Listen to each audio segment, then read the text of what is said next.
Oi pessoal, aqui é a Isabelle Novelli do Instituto de Nutrição e Oncologia e hoje a gente vai fazer um vídeo um pouquinho diferente. Eu trouxe aqui para vocês um artigo científico e eu queria conversar um pouco em como que a gente consegue ler esse material de forma mais otimizada. Parece óbvio o que eu vou falar aqui, mas é engraçado que, como nutricionista e profissional de saúde, a gente é cobrado corretamente, de estar sempre a par das últimas evidências científicas, mas não necessariamente na faculdade a gente tem essa experiência que ensinam a gente a ler um artigo como esse.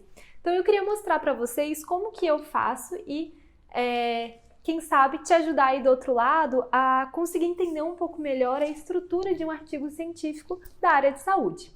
Bom, a primeira coisa que eu posso falar para vocês é: vale a pena se acostumar a ler esses artigos pelo computador ou por um tablet, né? É claro que quando o artigo é muito relevante, ou tem tabelas grandes ou figuras importantes, vale a pena imprimir. Mas esse artigo aqui, por um acaso, ele tem 18 páginas. Se a gente for imprimir todos os artigos que a gente quer ler, a gente não vai conseguir vencer todo o papel que a gente precisa. Então, se acostumar a ler no computador é uma grande dica que eu dou para vocês. Depois, bom, vamos começar a ver o que a gente tem nessa primeira parte do artigo. Com certeza, a primeira página ela é a mais relevante para a gente entender se esse aqui é um artigo que eu quero ou não continuar a ler. A primeira coisa que a gente consegue identificar aqui nessa página é o título do artigo. Ele sempre vem em maior ou em negrito. A gente vai ter o nome da revista e a data em que ele foi publicado. Além disso, muitas vezes a gente vai ter a editora que é dona desse jornal. Tá? Depois do título, sempre a gente vai ter o nome do autor. Normalmente, o primeiro autor de um artigo é quem fez o trabalho puxado. Provavelmente isso daqui é um mestrando, um doutorando, tá? E a última pessoa do artigo é quem provavelmente é o líder do grupo ou quem é o cabeça daquela linha de pesquisa dentro do departamento, tá? É claro que todos os autores que estão escritos aqui, eles precisam ter algum tipo de contribuição, seja na análise, na coleta de dados, em auxiliar a estatística, enfim.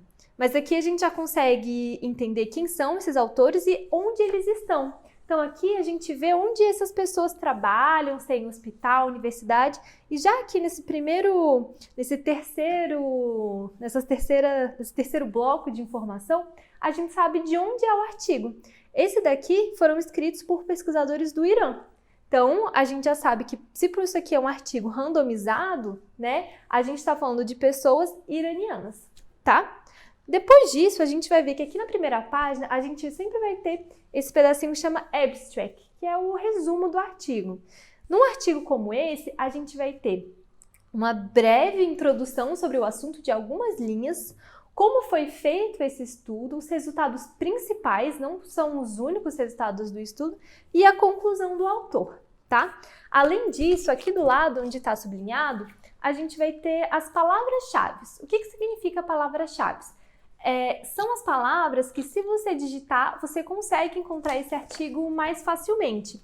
Então, aqui a gente vai ter câncer coloretal, biomarcadores inflamatórios, estado nutricional, ômega 3, ácidos graxos e vitamina D. Então, aqui a gente já consegue entender mais ou menos o que esse artigo vai abordar, com um pouquinho mais de precisão do que o título. Bom, se você viu essa primeira página e você entendeu que esse é um artigo que você quer continuar lendo, a gente já pula direto para introdução, que é onde eu destaquei aqui. O que a gente tem de tendência hoje em dia? Que as introduções dos artigos, elas estão ficando cada vez menores. Isso significa que o que a gente quer na introdução? Uma breve pincelada sobre esse assunto, mas se você quiser se aprofundar, ou se esse aqui é um tema que você não conhece muito, por exemplo, esse é um artigo de ômega 3 e vitamina D. Se você quer entender um pouco mais, por exemplo, sobre a cascata do ômega 3, você não vai encontrar isso na introdução mais. Alguns artigos mais antigos faziam introduções muito grandes, isso já não acontece mais, tá? Uma parte importante de você ficar atento na introdução, muitas vezes, é o último parágrafo, porque é onde eles mostram qual que é o objetivo do estudo. Por que é importante, como leitor, eu saber qual é o objetivo desse estudo? Porque uma vez que você entende qual que é o desenho do estudo e o objetivo dele, você vai saber que tipo de resposta esse estudo pode, de fato, te dar, né? O que a gente vem observando é que, em alguns casos, os autores eles extrapolam a capacidade da pergunta e do modelo do estudo. Então, sempre quando você for ler um artigo científico, tenha em mente uma análise crítica sobre esses resultados e esses dados, tá? Logo depois da introdução, a gente vai ter os materiais e métodos em que os autores explicam como foi feito, qual a metodologia que eles utilizaram, se eles utilizaram a suplementação, qual foi a dosagem, qual foi o período que eles utilizaram essa suplementação.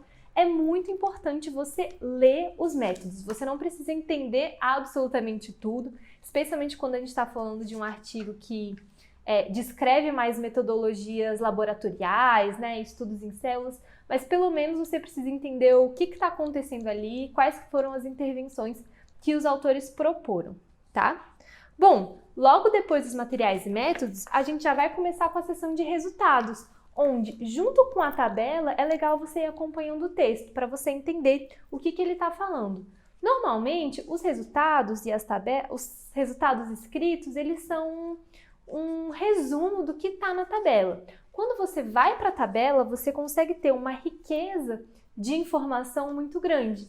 Vale a pena você prestar atenção em qual é o N desse estudo, né? Quantos indivíduos, quais são as diferenças estatísticas que eles chegaram, se essas são diferenças estatísticas que a gente fala que são plausíveis, né? Então vale muito a pena você também dar uma boa olhada nas figuras e nas tabelas que estão nos resultados.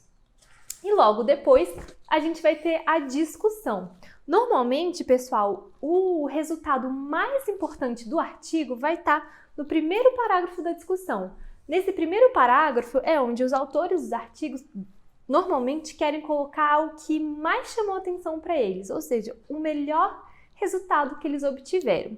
Depois disso, eles vão debatendo os outros resultados e sempre a discussão ela vai tentar colocar os resultados que eles encontraram junto, contextualizando com o que existe na literatura. É importante a gente prestar atenção, por exemplo, se as comparações que estão sendo feitas, elas são possíveis, ou seja, você não pode comparar um estudo que foi feito em humanos e em células e falar que os resultados foram iguais. É preciso entender se o autor está conseguindo fazer as diferenças entre o que está acontecendo na literatura e o que ele encontrou. Muitas vezes é aqui na discussão também que o autor explica alguns resultados que talvez não tivessem sido esperados ali daquele momento do objetivo, né? Vale a pena lembrar que tanto a discussão como essa parte daqui, que é a conclusão, que em algumas revistas eles pedem para vir separado, ou em algumas revistas é o último parágrafo da discussão, se essa conclusão, ela é do autor, tá? Na maioria das vezes a gente lê e a gente tenta chegar nessa mesma conclusão, mas pode ser que você não concorde com essa conclusão. Isso é possível também. Faz parte de uma análise crítica do artigo, tá? E depois da conclusão, a gente vai ter algumas burocracias do artigo, né? Então, alguns agradecimentos e declarações de interesse do autor. Então, é aqui que a gente vê também se os autores dessa publicação, por exemplo, têm algum vínculo com alguma indústria farmacêutica, por exemplo, que produz ômega 3. Não que isso seja errado, mas isso precisa estar descrito aqui quando o autor entrega esse artigo para publicação. E no final, a gente vai ter as referências, né? Então, esse artigo tem várias referências legais e aproveitem essa seção de referências. Por quê? Porque isso daqui vale ouro, né? Se você está procurando sobre um tema, você com certeza vai encontrar artigos tão interessantes quanto esse, que são similares. Então, o que eu faço enquanto eu vou lendo o artigo, eu já vou sublinhando algumas referências que depois que eu terminar de ler esse artigo, eu quero dar uma olhada. Bom, é isso, pessoal. É assim que eu leio o artigo. Espero que ajude vocês a lerem os artigos de vocês também. E, claro, como sempre, qualquer dúvida que vocês tenham, deixe aqui no comentário que eu respondo todo mundo. Tchau, pessoal. Até a próxima.